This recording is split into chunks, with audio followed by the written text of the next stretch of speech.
तुझको कोई अपना दुनिया में नजर आए, पर्दे का साथ तेरा यीशु मेरा, करेगा पूरा हर सपना, चाहे दुख जीवन में आए, पर्दे का साथ तेरा यीशु मेरा, पर्दे का साथ तेरा यीशु मेरा।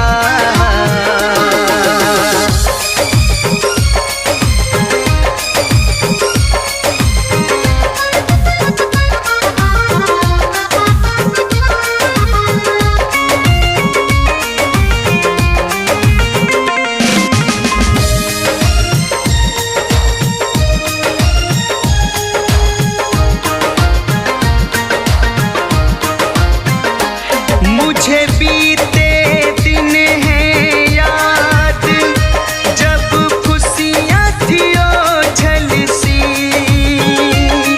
तब यीशु आया था जब हर घड़ियाँ मुश्किल थी।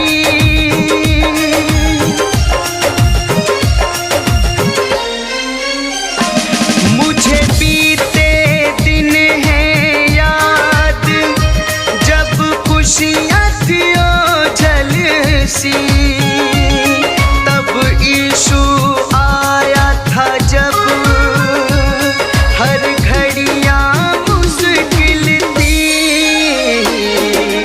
जब तुझको कोई अपना दुनिया में नजर आए, पर्दे का साथ तेरा यीशु मेरा, पर्दे का साथ तेरा यीशु मेरा।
तुझको कोई अपना दुनिया में नजर आए, पर्दे का साथ तेरा यीशु मेरा,